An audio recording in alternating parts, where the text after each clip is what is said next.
1915ರ February 17ರಂದು ಗಾಂಧಿಯವರು ಮೊದಲ ಬಾರಿಗೆ ಪಶ್ಚಿಮ ಬಂಗಾಳದ ಬಿರ್ಭೂಮ್ ಜಿಲ್ಲೆಯಲ್ಲಿರುವ ಶಾಂತಿನಿಕೇತನಕ್ಕೆ ಭೇಟಿ ನೀಡಿದರು. 1915ರ ಮಾರ್ಚ್ 6ರಂದು ಗಾಂಧಿಯವರು ರಾಷ್ಟ್ರಕವಿ ರವೀಂದ್ರನಾಥ ಟ್ಯಾಗೋರ್ ಅವರನ್ನು ಮೊದಲ ಬಾರಿಗೆ ಭೇಟಿಯಾದದ್ದು ಶಾಂತಿನಿಕೇತನದಲ್ಲಿಯೇ. ಈ ಸಭೆಯಲ್ಲಿ ಗಾಂಧಿಯವರು ಶಾಂತಿನಿಕೇತನದ ಕೆಲಸದಲ್ಲಿ ಹೆಚ್ಚಿನ ಆಸಕ್ತಿಯನ್ನು ತೋರಿಸಿದರು.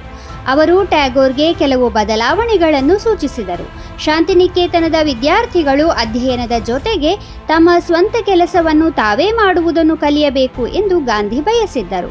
ಶಾಂತಿನಿಕೇತನದಲ್ಲಿ ಸಣ್ಣ ಪುಟ್ಟ ಕೆಲಸಗಳಿಗೆ ಸೇವಕರನ್ನು ನೇಮಿಸಿಕೊಳ್ಳುವ ಅಗತ್ಯವಿಲ್ಲ ಎಂದು ಸಲಹೆ ನೀಡಿದರು. ಇದಾದ ನಂತರ 1915ರ ಮಾರ್ಚ್ 10ರಂದು ಶಾಂತಿನಿಕೇತನದಲ್ಲಿ ಸ್ವಸಹಾಯ ಆಂದೋಲನವನ್ನು ಪ್ರಾರಂಭಿಸಲಾಯಿತು. ಗಮನಾರ್ಹವಾಗಿ ಶಾಂತಿನಿಕೇತನವನ್ನು ಯುನೆಸ್ಕೋ ವಿಶ್ವ ಪರಂಪರೆಯ ಪಟ್ಟಿಯಲ್ಲಿ ಸೇರಿಸಲಾಗಿದೆ. ಆರ್ಕಿಯಾಲಜಿಕಲ್ ಸರ್ವೆ ಆಫ್ ಇಂಡಿಯಾ ಪ್ರಕಾರ ಶಾಂತಿನಿಕೇತನವು ವಿಶ್ವ ಪರಂಪರೆಯ ಪಟ್ಟಿಯಲ್ಲಿ ಸೇರ್ಪಡೆಗೊಂಡ ಭಾರತದ 41ನೇ ಪಾರಂಪರಿಕ ತಾಣವಾಗಿದೆ. ಇದನ್ನು ವಿಶ್ವ ಪರಂಪರೆಯ ಪಟ್ಟಿಗೆ ಸೇರಿಸಬೇಕೆಂಬ ಬೇಡಿಕೆ ಬಹಳ ದಿನಗಳಿಂದ ಇತ್ತು. 1792ರ ಫೆಬ್ರವರಿ 17ರಂದು ಕೋಲ್ ಬಂಡಾಯದ ಮಹಾನ್ ನಾಯಕ ಬುಧು ಭಗತ್ ಜಾರ್ಖಂಡ್ನಲ್ಲಿ ಜನಿಸಿದರು. ಭಗತ್ ಬಾಲ್ಯದಿಂದಲೂ ಖಡ್ಗವಿದ್ಯೆ ಮತ್ತು ಬಿಲ್ಲುಗಾರಿಕೆಯನ್ನು ಅಭ್ಯಾಸ ಮಾಡುತ್ತಿದ್ದರು. ಅವರು ಬ್ರಿಟಿಷ್ ಆಳ್ವಿಕೆಯ ವಿರುದ್ಧ ಅನೇಕ ಚಳುವಳಿಗಳನ್ನು ನಡೆಸಿದರು. ಬುಡಕಟ್ಟು ಜನಾಂಗದವರನ್ನು ಉಳಿಸಲು ಆರಂಭಿಸಲಾದ ಲಾರ್ಕಾ ಚಳುವಳಿ ಮತ್ತು ಕೋಲ್ ಬಂಡಾಯದ ನೇತೃತ್ವವನ್ನು ಭಗತ್ ವಹಿಸಿದ್ದರು.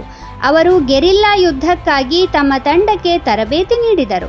ಅದರ ನಂತರ 1832ರ ಫೆಬ್ರವರಿ 13ರಂದು ಭಗತ್ ತನ್ನ ಸಹಚರರೊಂದಿಗೆ ತನ್ನ ಹಳ್ಳಿಯಾದ ಸಿಲಾಗಾಯಿಯಲ್ಲಿ ಬ್ರಿಟಿಷ್ ಸೈನ್ಯದ ವಿರುದ್ಧ ಹೋರಾಡುವಾಗ ತನ್ನ ಪ್ರಾಣತ್ಯಾಗ ಮಾಡಿದರು. ಬುಧು ಭಗತ್ ದೈವಿಕ ಶಕ್ತಿಯನ್ನು ಹೊಂದಿದ್ದರು ಎಂದು ಹೇಳಲಾಗುತ್ತದೆ. ಅದಕ್ಕೆ ಸದಾ ತನ್ನ ಬಳಿ ಕೊಡಲಿಯನ್ನು ಇಟ್ಟುಕೊಂಡಿರುತ್ತಿದ್ದರಂತೆ.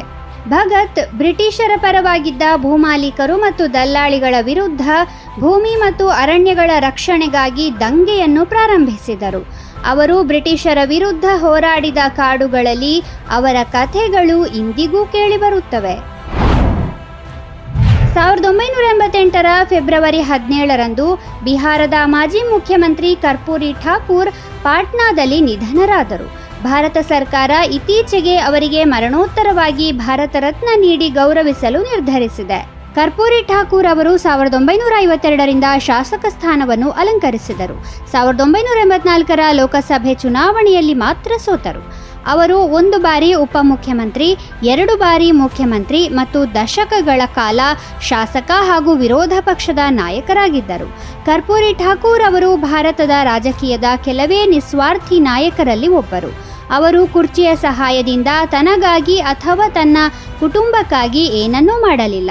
ಒಮ್ಮೆ ಅವರ ಮನೆ ಕಟ್ಟಲು ಯಾರೋ 50,000 ಇಟ್ಟಿಗೆಗಳನ್ನು ಕಳಿಸಿದಾಗ ಆ ಇಟ್ಟಿಗೆಗಳನ್ನು ಮನೆಯ ಬದಲು ಶಾಲೆ ಕಟ್ಟಲು ಬಳಸಿದ್ದರಂತೆ.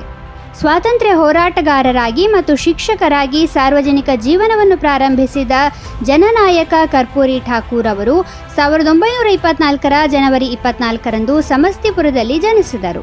ಕರ್ಪೂರಿ ಠಾಕೂರ್ ಅವರ ಗ್ರಾಮ ಪಿತೌಂಜಿಯಾ ಈಗ ಕರ್ಪೂರಿ ಗ್ರಾಮ್ ಎಂದು ಕರೆಯಲ್ಪಡುತ್ತದೆ. ಇಲ್ಲಿನ ಪ್ರತಿ ಕಣದಲ್ಲೂ ಅವರ ನೆನಪುಗಳಿವೆ. 1781ರ ಫೆಬ್ರವರಿ 17ರಂದು ಫ್ರೆಂಚ್ ವೈದ್ಯ ರೆನೆ ಲೇನೆ ಫ್ರಾನ್ಸ್ನಲ್ಲಿ ಜನಿಸಿದರು. ಇವರು ಸ್ಟೆಥೋಸ್ಕೋಪ್ ಅನ್ನು ಕಂಡುಹಿಡಿದವರು. ಮೊದಲ ಸ್ಟೆಥೋಸ್ಕೋಪ್ ಅನ್ನು ಮರದಿಂದ ಮಾಡಲಾಗಿತ್ತು. ಇದರ ಹಿಂದಿನ ಕಾರಣವೆಂದರೆ ರೆನೆ ಕೇವಲ ವೈದ್ಯ ಮಾತ್ರವಲ್ಲದೆ ಸಂಗೀತಗಾರನೂ ಆಗಿದ್ದರು. ಅವರು ಕೊಳಲು ನುಡಿಸುವುದನ್ನು ಇಷ್ಟಪಡುತ್ತಿದ್ದರು ಮತ್ತು ಕೊಳಲಿನಂತೆಯೇ ಸ್ಟೆಥೋಸ್ಕೋಪ್ ಅನ್ನು ಸಹ ವಿನ್ಯಾಸಗೊಳಿಸಿದರು. ನಂತರ ಇಂದು ವೈದ್ಯರು ಬಳಸುವ ಸ್ಟೆಥೋಸ್ಕೋಪ್ ಅನ್ನು ಐರಿಷ್ ವೈದ್ಯ ಆರ್ಥರ್ ಲೈರ್ಡ್ 1851ರಲ್ಲಿ ರಚಿಸಿದರು. 1820ರ ದಶಕದಲ್ಲಿ ರೆನೆ ತಯಾರಿಸಿದ ಸ್ಟೆಥೋಸ್ಕೋಪ್ ಅನ್ನು ಫ್ರಾನ್ಸ್, ಜರ್ಮನಿ, ಇಟಲಿ ಮತ್ತು ಇಂಗ್ಲೆಂಡ್ನಲ್ಲಿ ಬಳಸಲಾರಂಭಿಸಲಾಯಿತು.